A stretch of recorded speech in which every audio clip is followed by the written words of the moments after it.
Keep 100% of your claim. G4 Claims. If you've been hurt in a road accident that wasn't your fault, you should really talk to G4 Claims first.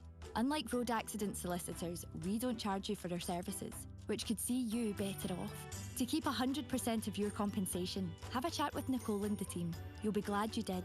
Search online for G4 Claims. Keep 100% of your claim. G4 Claims.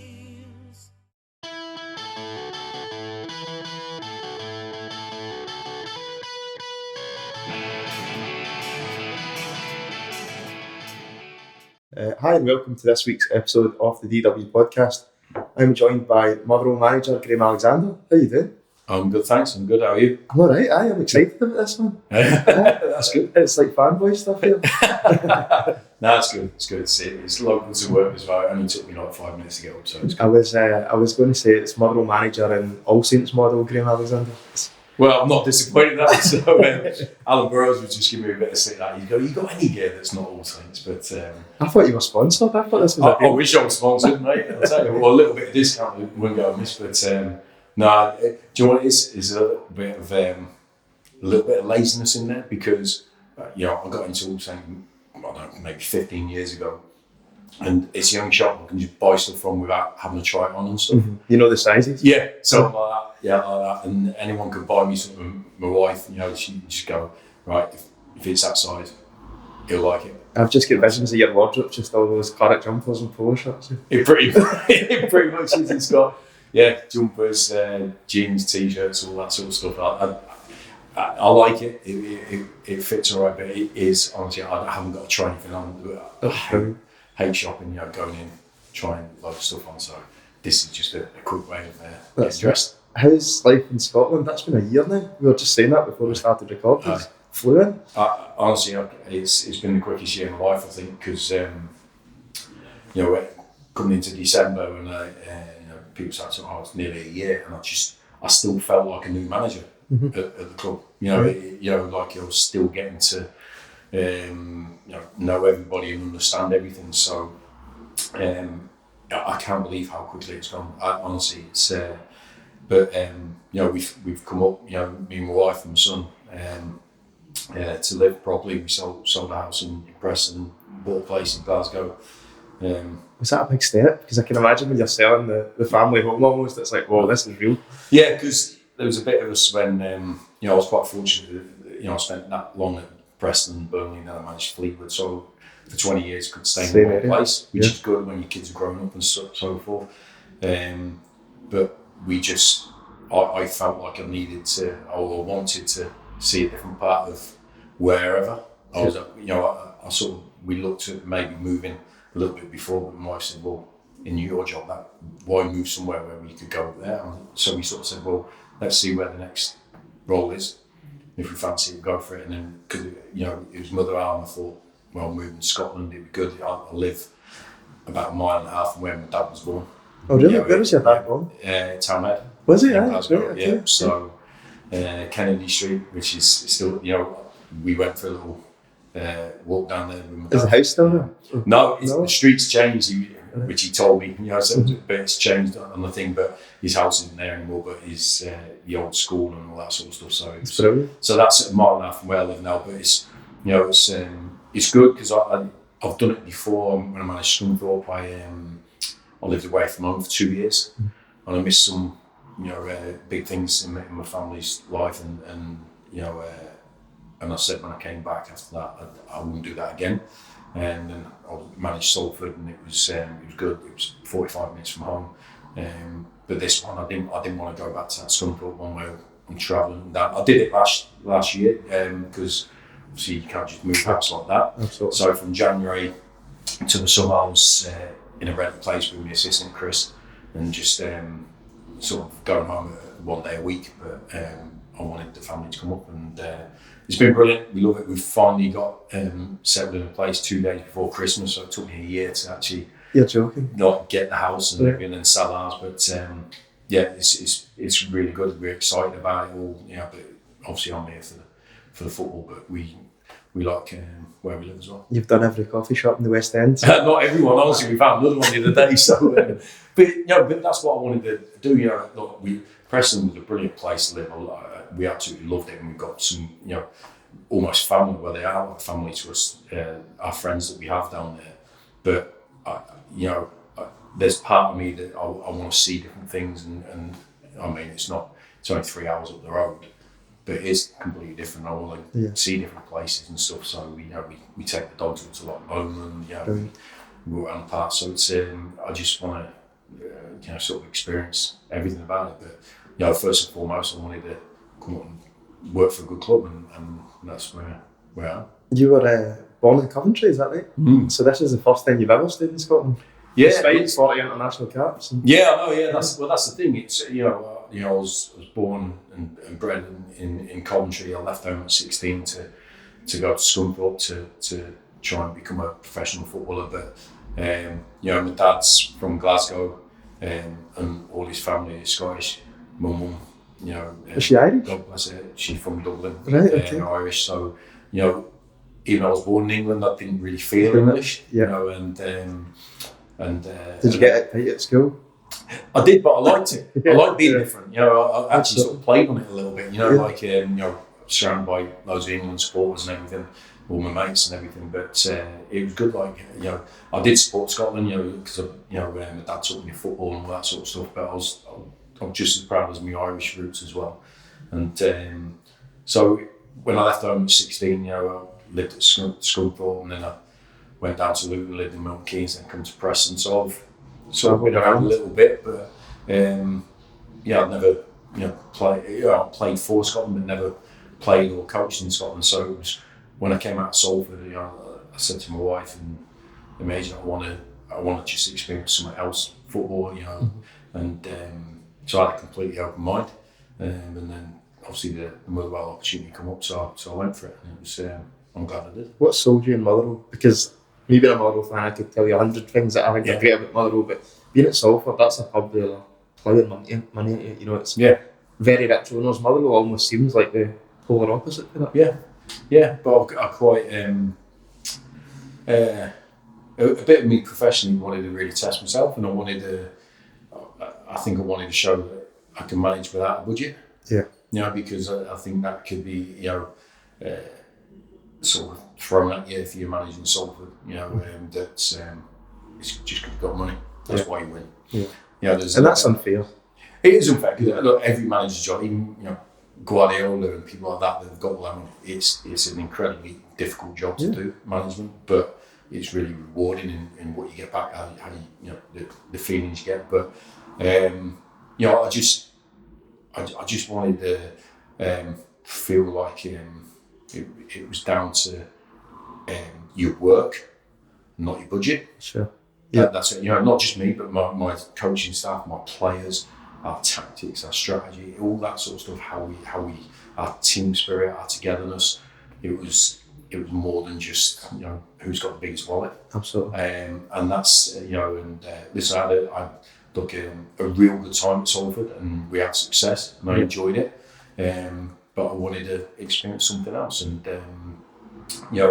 I didn't have any sort of targeting. What of this? Yeah. And I got a phone call about Motherwell's job. Someone had heard that Robbo was leaving, and they said, "Would you be interested?" And I was like, "Yeah, I think I would." So it was more like not really knowing exactly what I wanted next, but just seeing. Actually, I've got a good feeling for that, and I go a lot off how I feel about things. Because sometimes you can overthink a lot of stuff. Yeah, go with your head. Yeah, and I think I did speak to Robert, because no better person to speak to than the former manager. Spoke to the board. I got a real good vibe from them that they were genuine people, and it was a club that was very clear of its identity and its challenges and what we had to achieve, to do, and it was quite a clear job, difficult and tough. But honestly, they're all tough, and it's turned out. I said this down a couple of months ago when he asked me about how I was finding it, and I just said it's turned out to be the job I hoped it would. You know, you go into a job and you go, you know, you hear things, oh, it's this, and you build a picture, and sometimes it can swerve. But it's pretty much gone, you know, and gone, no, I think this is the picture I saw it being. And I think that's why the year's gone so quick, because honestly, even the really difficult moments, which there has been, I think coming back from that and seeing my team do that, that's the reward that you work hard for. Like. I think it probably helped Graham as well that despite playing for Scotland, you never actually played in Scotland. So often when you hear managers getting linked with jobs, it's because they're former players or they're captains. Whereas, you know, coming up here, it's not as if you've got an affinity at a Dundee or a Celtic or a Rangers. You know, it's like you know, I think there was an intrigue maybe from people seeing what I was going to bring, but there was an intrigue from me about Scottish football as well. You know, so I was going to new grounds, you know, to manage and coach and against new managers, you know, top level managers and players, and so it was quite new to me, probably 90% of it. I'm always aware of Scottish football and that because of my, you know, because of my history with the national team and everything, and obviously I've got a lot of friends here that I played with that are now managers or still playing. But you know, you mentioned that you're good friends with Callum Davidson. So. Yeah. We actually played a bounce game against them yesterday for a pack. So I was sat with him for an hour after the game, like having a coffee, because Chris Leggetti played with him as well. So, but he's won 2 cups. I know. So no pressure. I know, mate. I told him something. Quit now, mate. That's it. Listen, it ain't getting better than that. You know what I mean? First season manager, two trophies in top 6. Yeah. But honestly, there's a real competitiveness between everybody in football. You know what I mean? Certainly managers and everything. But honestly, I was dying for him to win, because I was actually speaking to Callum quite a bit before I came up. But when I was managing Salford and he took over he got the job at St Johnstone. So I talked to him before he took it. You know, because he was telling me he was going for it and this, that, and the other. And then, you know, we were discussing things prior to me coming up here, just about his job, and he was just a little bit, you know, he just wanted to chat really about things. And then I came up here in January, and then we're competitors, and then all the phone stopped. Really? Yeah, but from both sides, you know, because we're both like, right, I want to beat him, he wants to beat me, we're competing now. Yeah. So you know, the sort of that communication stopped for a few months because we're what do you say? So yeah, that's it. You know, how do you talk to one of your best mates without talking about work when it's all you tend to talk about as managers? It's a bit of a cliche, isn't it? Like people say there's no friends in football, and I hate that saying. Being somebody that's never been involved in football, come on. But I get it, especially when you use that example. Oh, there's not. Honestly, it's not. I remember when they pumped us in, you know, in, I don't know, it was March, something like that, 3-0 here, wasn't it? And when they scored the first turn, I turned around disappointed. I see Cal jumping up and down the line, and I'm like, raging. Yeah, do you know what I mean? And I'm like, and it was one of them where it was like, and you have to look at each other and shake hands, yeah, whatever, mate. But it's, and then we actually, the one earlier this season, because our wives are good friends as well. Brilliant.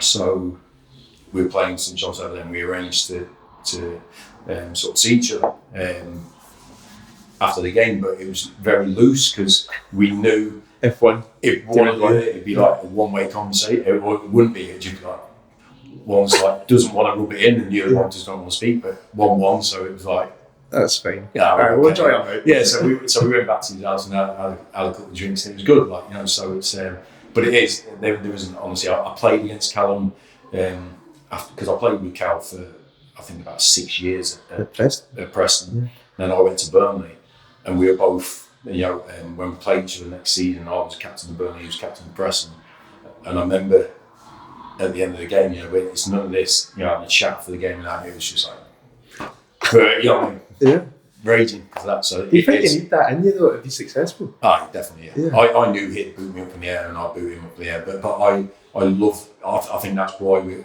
close. And when I think about my close friends from football, you know, like Chris Leggetti and everything, I know that they were the people I was drawn towards as teammates because they'd do anything to win. Yeah. And they were proper competitors. Sure. Either with me or even against me, but they were true. Sure. And I like, you know, I like those sort of characters, and I think possibly what they see in me as well. But Yeah, he's a great guy. He's a great guy, and I know he's having a tough time, but without doubt, he's going to have a successful career. But he's got a lot to follow up from last season. Absolutely. You know what I mean? Yeah. I don't know how you follow that. Well, I said to him actually, I might as well just go back home now. Back on England. Yeah. Because you just top definitely, you know what I mean, by doing that. Well, a statue outside the stadium, even if he gets real. I know, yeah. So, but listen, it was. I said to him, I don't think that will sink in for another 10 years. What you've actually just achieved. No way. It was totally underplayed. Yeah. You know, he won more trophies than Steven Gerrard. I know. Totally underplayed. I know, but but I think in management, this is what I've noticed is, even you win a game, it's pretty much quickly just you think about the next one. Yeah. So I remember ringing because I've been fortunate to win a couple of promotions and everything, and certainly the second one was so I didn't celebrate it enough. Okay. I was basically within 24 hours talking about recruitment for the next season and all that lot, and I shouldn't have done that for a week. Yeah. You need to enjoy it. Yeah. That was it. It was almost like we were straight back into it, and that whole year. So I said to him, I rang, mate, get drunk for a week. Don't talk to anyone about next year or anything. Just go out, celebrate, be with your family, do it. Don't feel guilty about milking it. Yeah. Because it's not every year you're going to win 2 trophies. Do you think that tells you that you struggle to switch off? You know, that you're straight on to the next one? Like, when you go home at night, you're constantly thinking about football. Honestly, it's...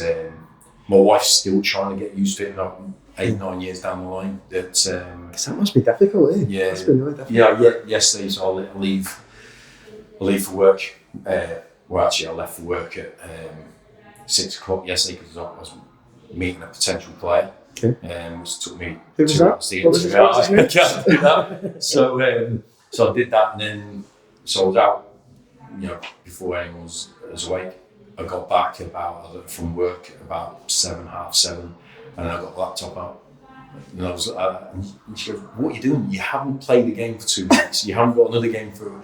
I goes, "But you know what? Work is still there." And she goes, "That's what it is. Yeah. It is. You never get to the end of the day and you've finished. You just put the work off for the next day. Sure. You never get to the bottom of the pile."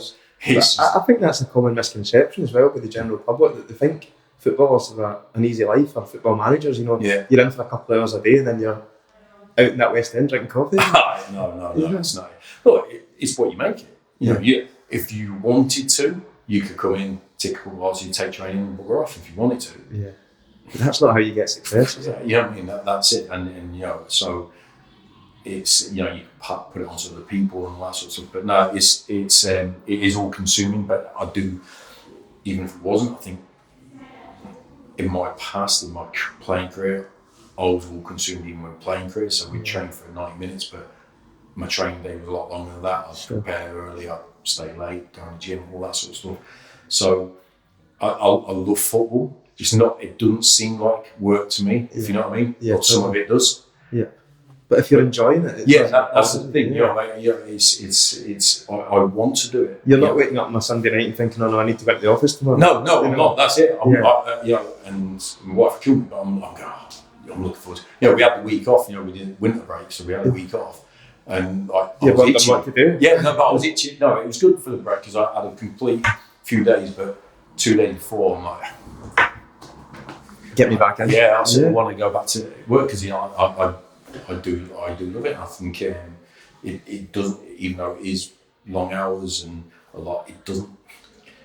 I know what real work is. I've seen my dad work for 40 years driving a lorry.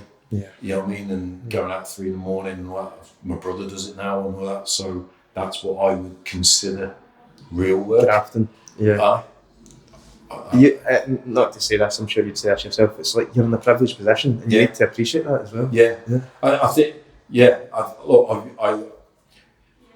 I'm lucky because I feel lucky that I'm in this business, but I know I've worked hard to be in this as well. Yeah. But I know there's millions of people who would love to be in this role, or in football, playing and all that sort of stuff. So, how many boys and girls have kicked football around their childhood, with dreams and all this stuff, and it's only a tiny percentage that actually get to do that. Yeah. I was incredibly fortunate to have 24 years as a footballer doing that. you know. And that's a long career as well. Yeah, it is. Yeah, it is. You know, but I never really thought of that until I stopped. Yeah. And then I went, well, that was quite a long time now, 24 years. But I didn't want to do anything else. Sure. You know what I mean? I was just like, oh, why would I want to stop? Mm-hmm. So I'm going to try and do everything to carry on. That's how I felt, and I feel the same now. I love my daily work. I love it. Do you feel as a manager that, you know, I don't know if managers use themselves as role models, right? But for example, if you're going into the fifth up changing room and you're looking at boys that maybe aren't applying themselves 100% when you first get there, and you know that you've played into your 40s, you've played over 1,000 games in football, you know, would you use those examples and say to the players, look, you could play till you're 40, you just need to give it more? I don't know. How do you get that across to people that aren't in the same mindset as you are? Yeah, I do. I don't do it often, like with using my own career, because you don't want to try to pat yourself on the back and all that lot, and I'm not into that. But if I can, but you know it's worked. It is. But I also admit that I wasn't always that player. Okay. You know what I mean? So what I was in my 30s. So in my 30s and you know, going into the late part of my career, you know, people knew me for my professionalism, my fitness and all this stuff. But if you spoke to my managers when I was 19, 22, they go, that weren't him. Yeah, it's a maturity, isn't it? Yeah, I love to play. So I love training every day. I never shirked training or anything like that. But I didn't live like a professional footballer. Sure. I didn't, you know, but it was a different era as well. Yeah. You know what I mean? So I enjoyed myself. And I didn't, I thought just training every day would be enough. It wasn't. You have to do a lot of stuff before. You have to live your life in a certain way and make sacrifices. So, and I probably in my mid-20s took my career for granted a little bit, and it was just going, and you get comfortable. Yeah. But I recognised that in myself. Sure. I actually at the time, and I needed to make a change, and I spoke to the manager I was playing for at the time. I changed my position. I wanted to play in a different position where I felt suited me better. I wanted to try and play at a higher level, so I said I was just going to let my contract run out, this, that, the other. But I just, going back to your question about talking to players now, I do, but I do use it, and I do try to talk them into being more than what they are, and always believing they could be more what they are, and just being the best case of themselves. And I'm quite I persevere with that, because a manager did that with me at my late 20s, and if he hadn't have, I think I could have stayed that player I was in the early 20s. So what manager was it? David Moyes. Right. Okay. So sure. And he was at Preston. Yeah, he was at Preston, and he saw me at Preston, and it was strange, because like at 27, I was like, I'd only played in the bottom two divisions, and I needed to change something. I needed to go. I felt I had the ability to play at a high level, but I didn't really know what I had to do to do that. Yeah. And when I spoke to him, he didn't tell me how good I was. He told me my negative points a little bit. He said, "Yeah, you're good at that, but you don't do this, you don't do that, and you're not this." Hoping it will play in your mind, and you want to do it. You know, it might have put a lot of players off, I don't know, but it was the exact thing I needed here, exact point where I was in my career. If I was 23, I might have gone, I'm not saying for you don't rate me. Yeah. But at 27, I was going, I might need to play for you, regardless of where you are. And so I signed for him. I thought it'd be about a month of him getting into me, and then I'd be this. Yeah. It wasn't. It was like 2 years, every day, every week. Boom. That's amazing. And I'll be honest, I wasn't the easiest to receive that message sometimes. I wanted it, but I sort of... Yeah, you know, it's not easy if you're doing that every day. So... but he persevered with me, he had to pace me, he saw a better player in me and a better professional and all this stuff. And it took a long time, but the penny did drop. Yeah. And then my career just went the other way. And I always think that's my reference point for when, if I'm not honest with a player, trying to get him better and help him, then that's what I'm here for. Yeah. I'm here to serve him, to make him a better player. Yeah.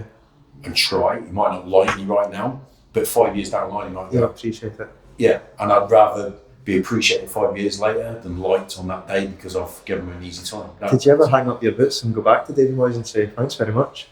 Yeah, listen. Or is that like, no, I'm not giving him that? No, I didn't. No, listen, I have to look. If I really need clear advice, he's who I'll speak to, because I spoke to him a couple of times, in my playing career. I certainly, when I retired and had coaching opportunities, and I spoke to him there. I spoke to him about this job. Right. So because I know he'll be honest with me. Yeah. Yeah. That's what you need. And that's it. And I like that. And I know he'll always want the best for his players, his staff, this, that, the other. But he wants to tell you what you want to hear, but what you need to hear. And I think that's I like people like that. I think it's good. So listen. I have I gave him one of my Scotland caps when big. Oh, amazing. Which but I wouldn't. There's no way I'd play for Scotland if I'm signed for him. Not a chance. So I am not. Brilliant. Yeah. I look at the Motherwell team just now, and I think there's been a lot of players that you've done similar with since you came in the last year. We spoke about this before we started recording, but there's so many players that they've just turned their game around. I think the obvious one from a Motherwell fan's point of view is Tony Watt. He's always had that potential. This season he's been a totally different player than we've ever seen. Is he someone that needs an arm on the shoulder and told that he can do better? Yeah, I think all players want a nice arm around the shoulder. Yeah. I think sometimes they need a kick up the other end. Yeah. So I think it's a bit of both. I think so. Me or my staff, I try to give players what they need, not what they want. Yeah. So because I think I'll balance it all, but I think I've got I can see talent in all players, and I can see their positives, and I try to focus and concentrate on the positives, but then go, well, what can we add? What's just missing from his game? Because none of us are perfect. Yeah. I needed things. I never attained things as a player. There were certain things beyond my reach, but there were certain things I could definitely improve. But I needed a manager to maybe either highlight that verbally and just say this and refocus your mind, or actually put things in place on the training pitch to do that. And I think we've done that. We've tried to do that with a lot of players, not just Tony, but everybody that we've worked with so far. But I think Tony, obviously, because he scored the goals, and it's a contrast from week 4, and but that was a bit of hard truth, and that when I spoke to him, because I left him out of the St Johnstone game at start of the season, and I can't imagine he's the player that would take that well either. But no, he didn't. No, he was upset, but listen, I'd rather a player be upset and because he's desperate to play. Look, Tony's not missed a training session for me since I've been in it, or a game, I don't think, apart from that one. But I left him out, and I just said, look, it's really simple, Tony. That playing up front and is about numbers. You have to. Listen, you have to link the play and work hard for us and all that. But at the end of the season, we're going to be judged on points, goals, and you're on the team to be at the sharp end and score goals. Yeah. And you're not. I said, but we do things in training, so we do little tactical things, and we do little small-sided games and have stipulations and conditions that try to encourage that. And to be fair to Tony, he came on in that game, scored. That's right. So almost like, up yours, gaffer. Great. That's what you want. Yeah, that's it. All I'm fussed about is the end result and the performance. But what he did, he took on board what we were doing in training. He understood why we were doing certain things in training, and he was hitting the target more, and he was being a little bit more selfish. And I say selfish in the right way. Yeah. That I think their first thought should, can I score? Now, if it's no, because there's a man right for me, then you play it off. Yeah. But you must have a first thought, can I score? And I think Tony's first thought before was, can I set someone up or can I dribble? Yeah. So we just absolutely. Yeah. So just try to refocus his first thought. Can I get my shot off? Can I hit the target? Yeah. Look, it's the player that goes on and does it. Yeah. You know what I mean? So okay, we've helped him, but it's the player that goes over the line and deserves the credit. But that was just a thing. I think all players. I think when players get to a professional level, they're good players. Yeah. There's no such thing as a crap professional football player. Yeah. You don't get there in the whole scheme of things. Yeah. There's lads at different levels. But if you've got to be a professional footballer, you've overcome a load of challenges all the way and been the best, and then you come to a point where all the best come together and be professionals. So there's talent in all players, I feel. And it's just about refocusing players' minds on what they're good at and what they're in the team for and stuff like that. So we've done it with defenders, about being defenders first and racking up clean sheets or winning aerial challenges or stopping cross. It's basics of football, but it's what they're in the team to do. So I could as a manager have great press conferences and put on great training sessions. But if I don't win games, what's the point? Then I'm not doing my job. So I go, right, got to win games because that's what I'm here for. Got to be a manager first, though. Yeah. So that it's the same as players. Yeah. So goalkeeper make saves. Yeah. No, it's quite simplistic that, but we try to focus players' minds on what's important. If we get all them doing that through the team, hopefully it creates a winning team. So I think we haven't improved Tony's touch or his shoot.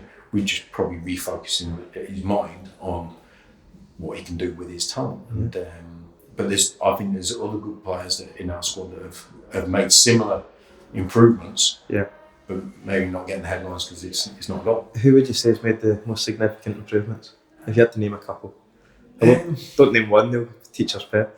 No, it's I don't know. Well, I'll tell you what, if I went through so Tony as a striker, because he was here day one. Who was Barry Maguire in midfield. Fantastic. So I'm going to go from my day one, so not players this season. So day one, I think Barry Maguire is a similar sort of way of speaking to it. So he was on the periphery, he was doing things, you could see he had the talent. Yep. But there was something missing, and I had to work out what was missing. Yeah. Brilliant Guy, brilliant trainer, puts absolutely everything into his training and his game. Lives like a football, top pro. He was missing the killer instinct for me, as in go into that challenge 100%. Yeah. Fully. Yeah. You're not going to get more. Barry doesn't want to make a mistake, and in the best way. And I suppose when you're at that stage in your career, you're nervous about making mistakes as well. Yeah. If you get that chance. I think so. And it's impossible to play a game of football not making a mistake. Yeah. It's impossible. There's not a player that's walked on a pitch and done absolutely everything right. Sure. Not happened. So, similar to Tony, I spoke with Baz and I said, I want you to pass forward, I want you to create, if you give it away, so what? Yeah. I felt he was playing safe all the time. Totally. Safe. Yeah. And I said, go for it. If you give it away, I don't care. But just have a positive mindset, go for it. And I goes, go for tackles.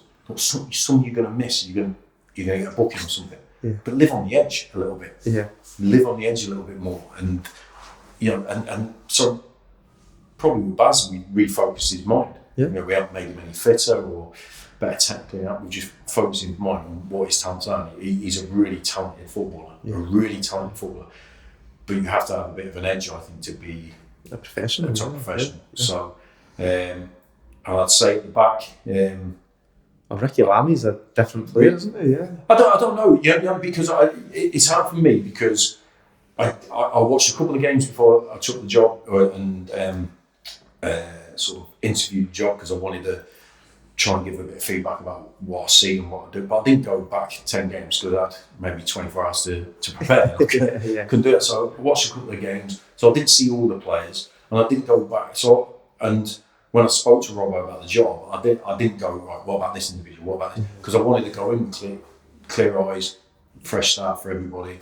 And so I couldn't really talk about players from before or what they were like before.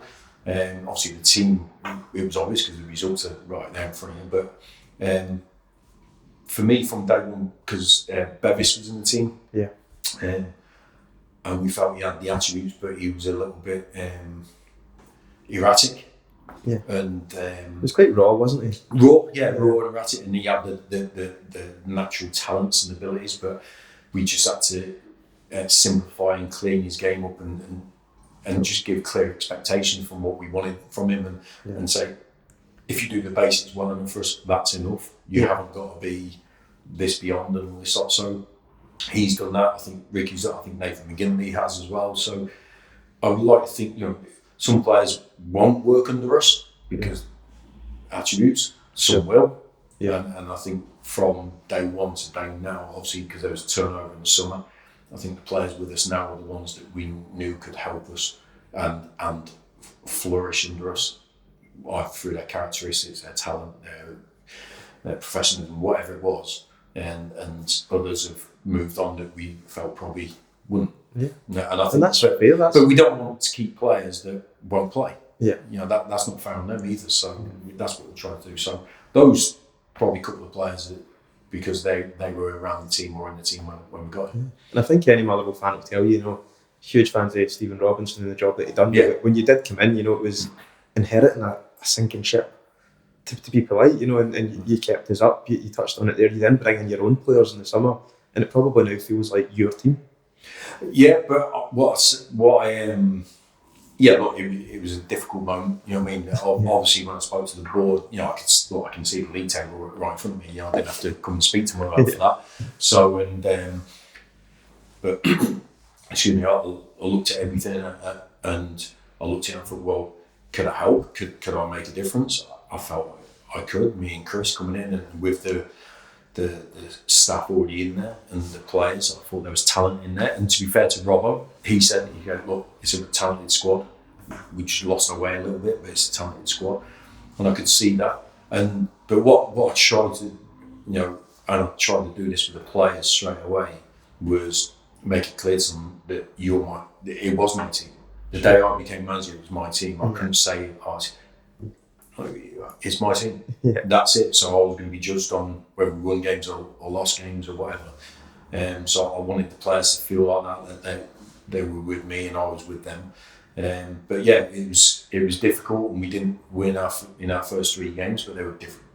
Look, we had 1 day for the St Mirren game. Yeah. I felt the players did really well. That day. Yeah, I thought we did quite well. Seemed we only had 1 training session, but then we had the whole week to build up to the Rangers game at home. And that was more like a performance that I could see, but the players were willing to actually go with it. And it was, and to be fair, we had a good draw against them, and then we got beat at Aberdeen.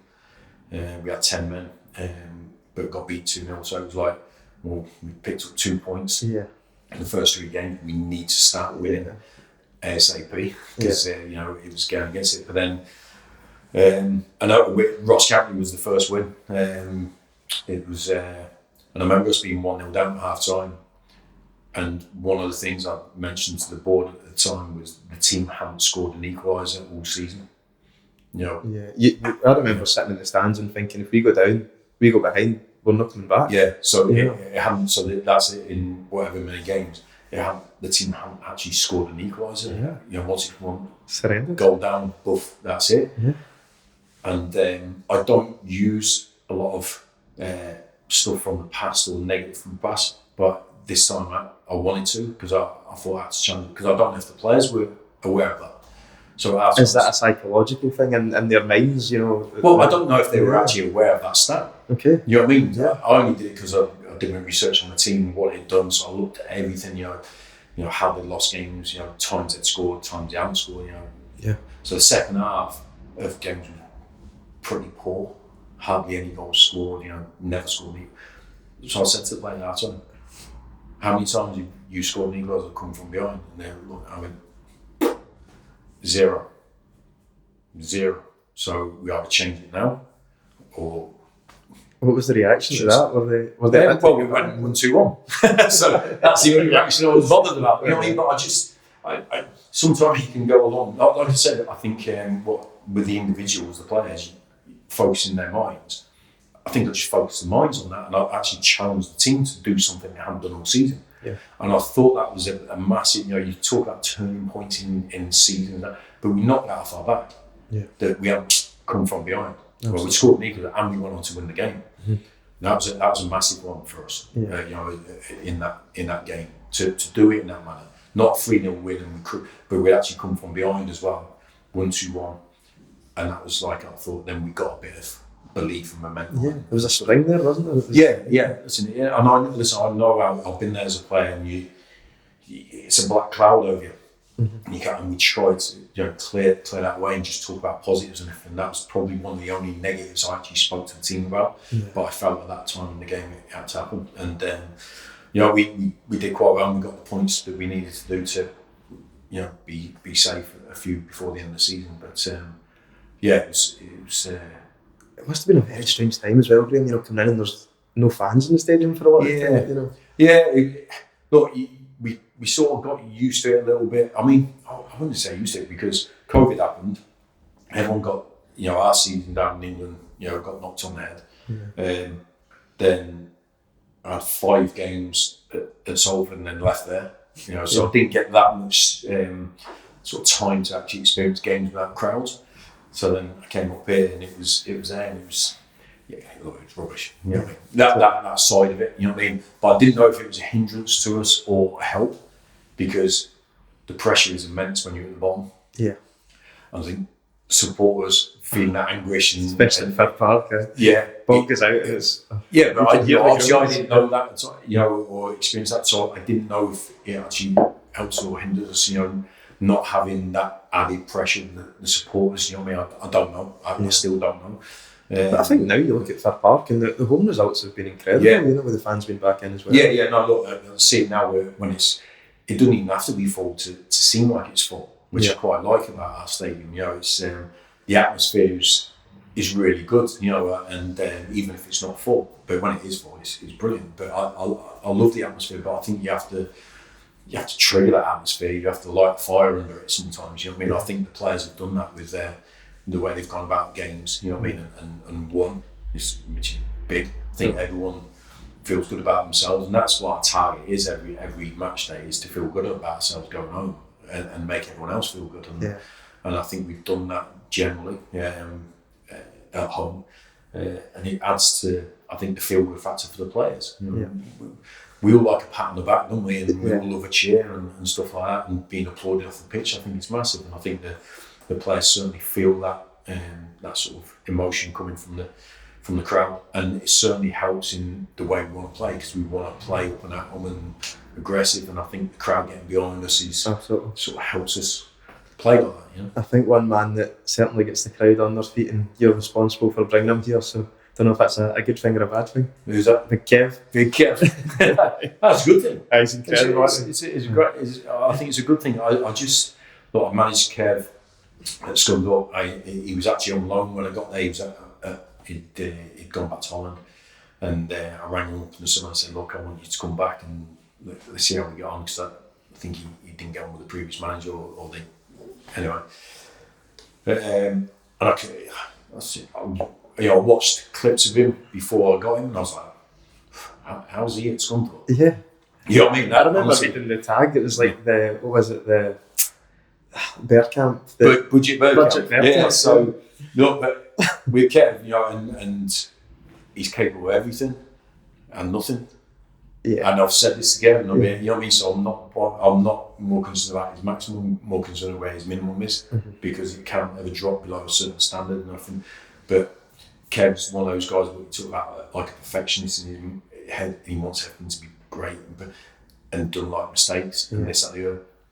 But so which everyone makes mistakes. Every single player. Don't get yourself down. That's it. So it's just about this. So, but yeah, I tried to sign him.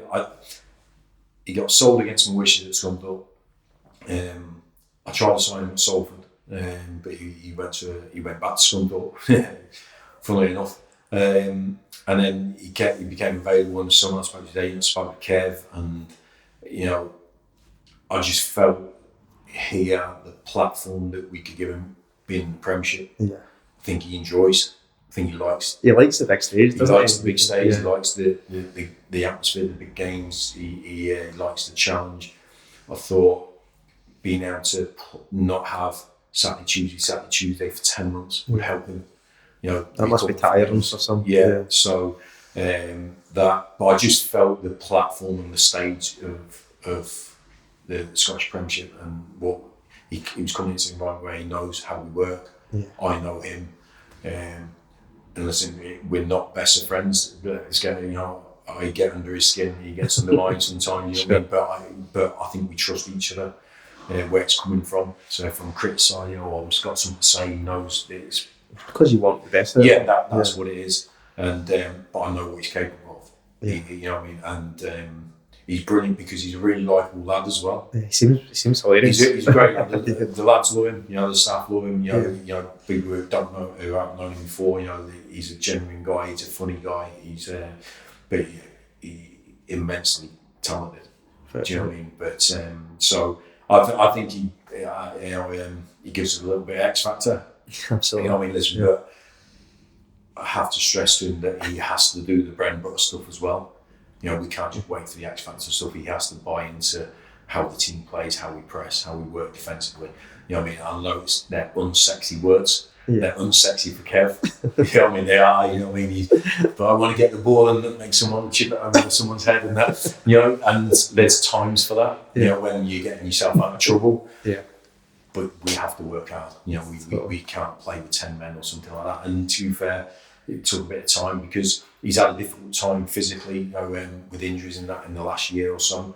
So we knew it'd take him a bit of time to get up to speed. But yeah, he's a brilliant player. A great guy, brilliant player, and you know, we're happy to have him. But I think he's supported really well by the structure and the team around him. I think he's often get a red card in him as well, which you've got your history with referees since you came up here, I have to say. Yeah, look, what it was, right? I just picture that you've got a dartboard in the house, right? You change the ref on it every week. I think it's the other way around, mate. I think the refs have got dartboards at home with me on it. And they do that. So, do you know what? Like, I think I'm emotional with football. I feel I'm away from competing. I'm a really calm guy and laid back. But as soon as I'm competing, it's like, you know, the fire's lit and everything. And it's hard to come away, and I have come away from it as a manager because I have to. You know, it's about my thoughts and my decisions and stuff like that. But I need to feel the game. You know what I mean? I need to, you know, I love football. If I was just standing there like a geography teacher, you know, just writing down notes or something like that, well, where's my job? I love the game. And I think I've behaved in exactly how I behaved in England. There's maybe a different tolerance level up Scotland. Yeah. So I've had to adjust to that as well. You know what I mean? It's not me coming and going, well, up here it's this, that, the other. I'm going, right, okay, there's the levels, it's, you know, that's where I can communicate or to a certain level, and then I have to stop or be quiet or do so. So I've tried to adjust. I feel I have made those adjustments. I've spoke to the head of referees about, you know, how I am, but how I try to be better and give the fourth. It's not so much that I think it's the fourth I've had issues with. Absolutely. Because they're right next to you. Yeah, but so what I've done is I've changed our box. I thought you moved that to the closer to the fourth official. No. If you see, I actually stand at the opposite end. So the box, the box was about 10 yards long. Yeah. No, it's not long enough, and it's now 20 yards long, and I stand right at the top corner. I think the force really appreciate that. I think it allows me to concentrate on what I need to concentrate on. So I was getting distracted as well. So I had myself to blame on some of them. I thought some of them I was harshly dealt with. Totally agree. But there's a balance. So yeah. So does your number two ever pull you and say, "Listen, Greza, you need to calm down"? All the time. You're going to get sent off. I won't tell you what I say at the time, but he knows me really well. You know what I mean? Listen, Chris is a competitor, and sometimes because you have to say something because you know what I mean. So he understands that, and then and sometimes then we get Hinchy up or Laz or someone to do it. So it's but we just want to look, we're passionate, and I think that generally the officials are good guys. You know what I mean? And sometimes we put them under unnecessary pressure and stuff like that. But so I've tried to take myself as far away from that as possible. So you'll see me, I'll stand at the opposite end of all the boxes to try and put myself get out the road. Yeah, and it's the same with, excuse me, I've said the same to Kev. You know, Kev is a competitor and he wants to win, but someone who's put into unnecessary. Yeah. So we've tried to manage that without taking away that competitive side of him. But he's a passionate guy as well, and we're not angels, we're not it's something, but we do respect the officials. How much do you look at your win percentage? The reason I ask you this, right, I've wrote this down because I seen Motherwell announce their new contract to 2025 the other week. 47.8 win record. Yeah. The best Motherwell manager, John Hunter, he's got a stand named after him. Best Motherwell manager ever, won the league. 47.65. Is that right? That's right. Right, okay. So I'm expecting you to win the league. I'm expecting a stand named after you. Yes, that'd be good, yeah. And he was here from 1911 to 1946, so you should stay for around about 30 or 40 years. Is that right? It's a few more live in 30 or 46 years, so I'll be buzzing. But no, I don't look at it. I know people might think I'm lying, but you do maybe when you leave a job and you look back and you go, right, what do we do there? How do we do it? And all this stuff. But like I said, when you win a game, you just go, next game. It's the same as that. Honestly, it's just that, and you try to get momentum and you just concentrate on the next game, and then you look back. So I didn't know that until Alan showed me on his phone, like the record or something like that, and I was going, right, that's good. It means we're winning games, which is good, and that's what it is. It's same like, so I played for 24 years and did loads of things. If you walked in my house, you wouldn't know, ex-footballer lived there. There's nothing. Right. There's nothing. No, I've got them all. Caps. I only won a couple of medals, but shirts, all that. Like, they're all packed away and all that sort of stuff because they're a bit in the past. Maybe one day I'll sit there and go, let me just look back and sort of enjoy it. But I'm too bothered about the future and looking at to see that. But look, I said to Alan and Jim McMahon, the chairman, they've been brilliant with me and supported me in every way a manager needs to be supported. And what I would say, I've said to them, one man cannot win games or help a team win it. It's a team. I'm a massive believer in the team. Everything we do is together. The team, we never have separation. It's always together. I believe in that, but it's the same off the pitch. We have to be together. Chefs, groundsmen, the chairman, kit man.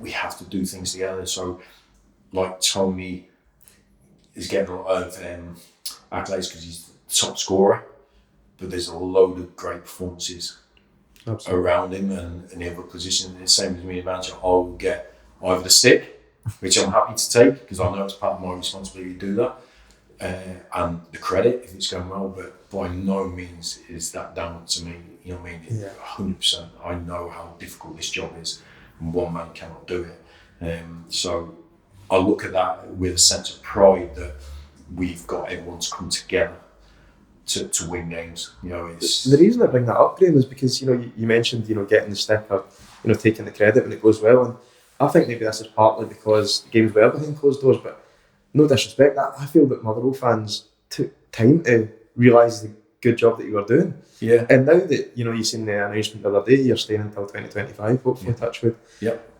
All the comments there were extremely positive, delighted, totally over the moon. And that's gradually changed, but it took a bit of time.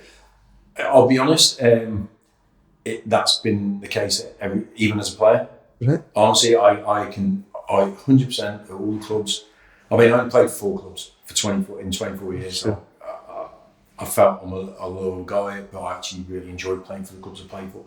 But the fans didn't. They were like, why'd you put that down?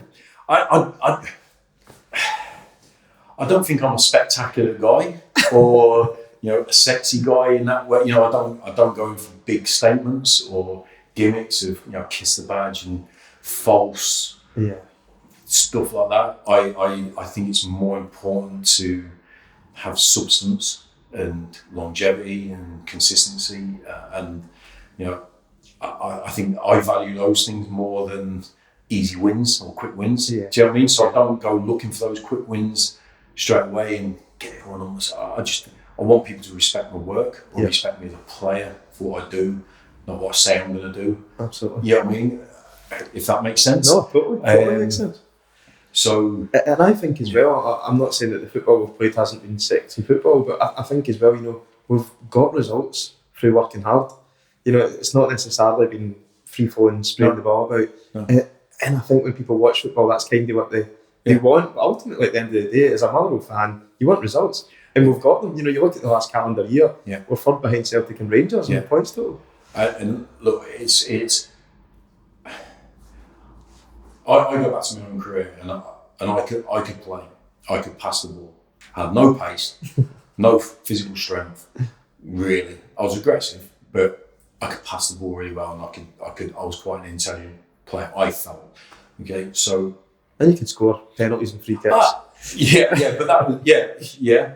So, but I felt that I couldn't just rely on that. You know, I had to work my balls off. Yeah. Do you know what I mean? I didn't think I was super talented to go. I had to work my balls off to get any success. Any team that I played in that won, that was successful, worked their balls off. You know what I mean? And that's it. And we're all 99% of footballers are from working class families. Sure. You know what I mean? Yeah. Like I saw my dad getting up at 3 o'clock. Well, I didn't see him. I was snoring off. But you know what I mean? Yeah. He was gone. You know, before we'd even woken up, and he'd get back at 8 o'clock at night, and he'd gone again next day. So all you see is graft. So it's what you are. It's what you believe in. You know what I mean?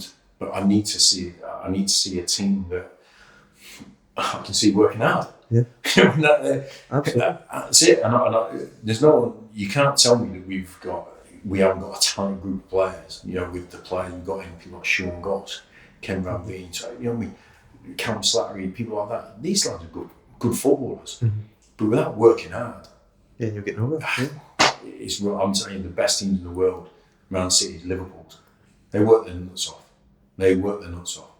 So if the best players in the world can do it to be successful, why can't we? So Motherwell is a working class town. You know what I mean? It's not a fancy damn place. Yeah, totally. You know what I mean? Everyone in Motherwell has to work hard for their living. They want to come and see, I believe, a group of people that are working just as hard as them to achieve things. And that's.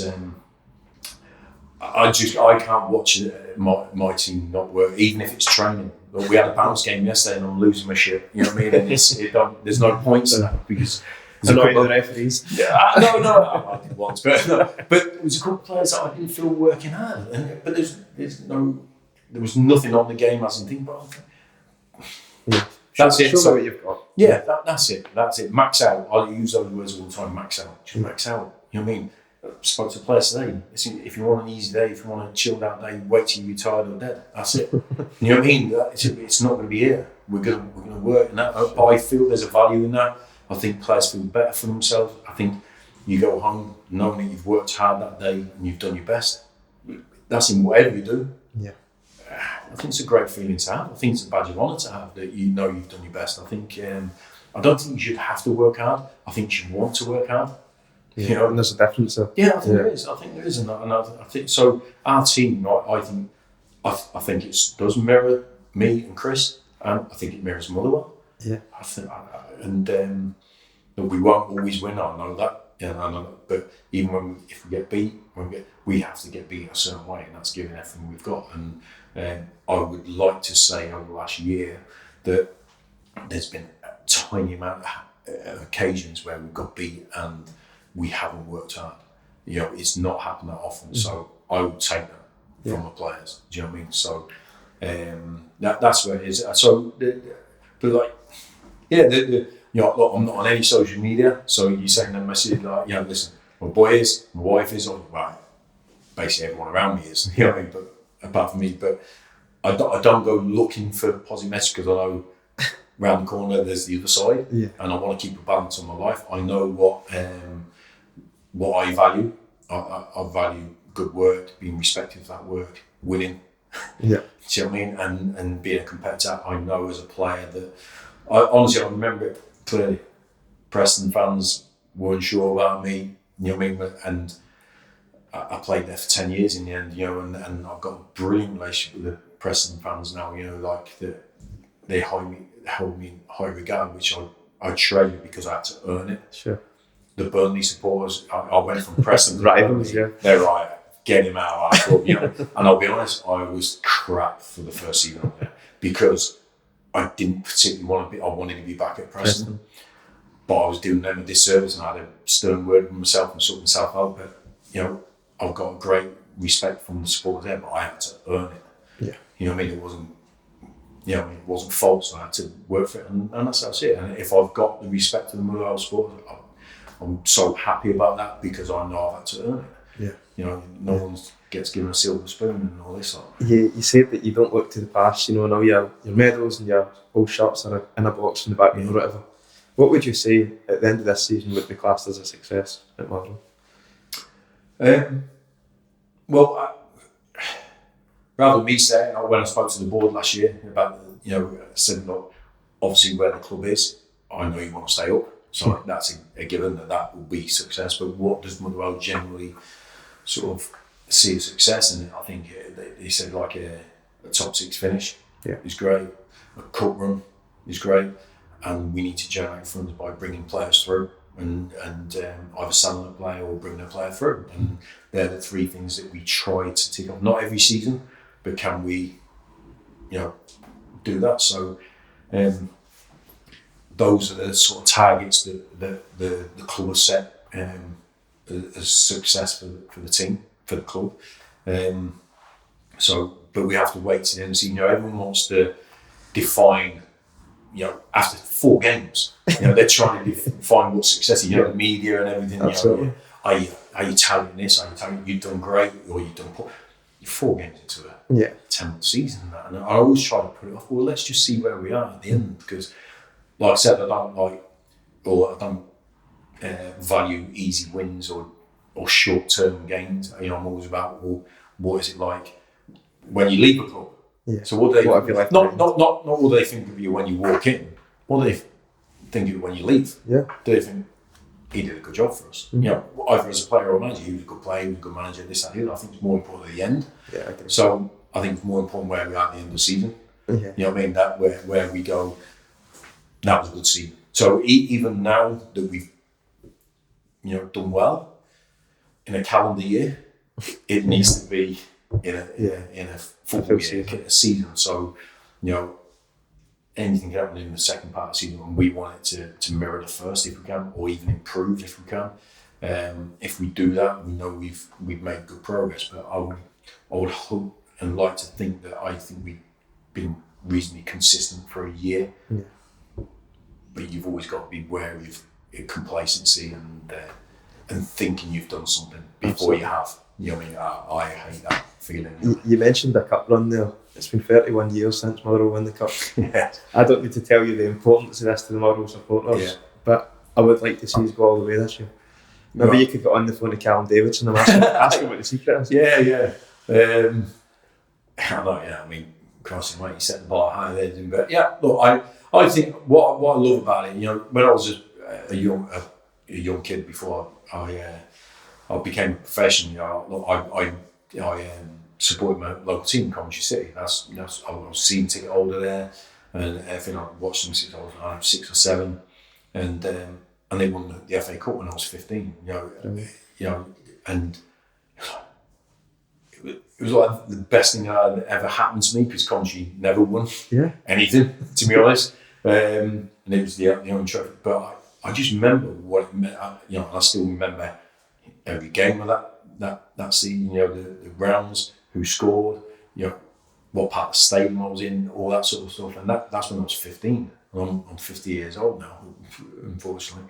Yeah. But if that can make as much an imprint on me as that's it. Still with me. I remember, right? I joined Luton when I was 23, and I walked in the change room. Trevor Peake was a player there who was played centre half for Coventry in the cup. And I was like, were you starstruck? Honestly, God, that's Trevor Peake. That's it. And then I'm calling him Peake, and I can't believe it. I'm saying Peake. You know what I mean? It's like, I just remember it like that, and then when I became manager, Cyril Regis was an agent. God bless him. And I remember I was signing a player. It was when I was at Scunthorpe, and Cyril came to the ground to meet his player at the ground, and the player was late. So I sat for an hour with Cyril Regis. And this is me that's had a 24-year playing career, international, Burnley, and I'm going, Cyril Regis. Well, do I mention them that I'm from Comchi and all this? I know. I thought I got it, so I said, listen, I got to get out. I'm from Comchi. I was there, could find all this sort of stuff. I guess honestly, I'm so brilliant to meet you on the list. Like, and then B, love it. We were just talking about. Yeah. I was talking it from being a 15-year-old on the stand, and he was talking about it from being on the pitch and being. It was class, and I think that's what I've seen up here. I think a little bit of the FA Cup in England's been watered down, diluted a little bit. If you're not getting a European slot, it's like what are they? I think so. It's lots of it, but I don't feel that up here. I think everyone is still really. Oh yeah. Without a doubt, from my point of view, it's the highlight of your Motherwell season is the cup run. You're straight away looking to see who you get in that round and who can we win it. Yes. So it's brilliant. I think it sort of reminds me of what the FA Cup was. It's still a brilliant shot down there, but what it was as a supporter at first, and then obviously as a player, I never did anything in that cup. It was always in the cup. Yeah. But I always wanted to do. Your dream as a kid. Can I score the winning in the FA Cup? That's it. Yeah, that's it. Yeah. But that magic and feeling is still up here, I feel. Absolutely. So, I first sort of felt that last season because it was the 30-year anniversary. That's right, yeah. And we got to the quarterfinals and it's like, and it went to penalties. And I don't know, this is me being, I think, is it written? Because we come from 2-0 down, didn't we, at Hibs and got about 2-2. Is it written, that this is the year because it's 30-year anniversary. Unfortunately, it didn't work out that way. But I think the cup always has that sort of magical feeling of patterns or mystical things happening. Exactly. You know what I mean? Exactly. It is, and it's like one-off games, and I think it comes into the games. I think it can affect the atmosphere in the games in a good way, like that sort of cup football. Oh yeah, everyone comes out for it. Yeah. So look. I'm not making any promises here like that, but look, we'll do what we always do and give it our best shot to win as many games. That's it. I don't differentiate between tournaments or games. I always think winning games is a great feeling. So that's why when we go into bounce games, like the training ground against clubs during the season, I want us to win. Yeah. Because I say to the players, look, you can approach it in a way, but go on feeling good about yourselves tonight. Yeah. And you do that by winning. And doing your best. Yeah. So that's what we try to do. Is that we don't play, but we do every Saturday. But we don't play football for points. We do it for a good feel factor of winning. Yeah. Everyone feels good winning. So that's why we try to have our base thing on. So every game we'll go flat out for. So, but listen, but we're not the only club that is thinking like that right now. Exactly. That's the thing. So. It's good. We'll see. But we're looking forward to it. Graham, it's been an absolute pleasure. Thanks very much. Okay, mate. Cool. Cheers. Thank you. Thanks to everyone who has watched or listened to this episode of the DW podcast. If you've enjoyed it, please go back and check out some old episodes. Cheers.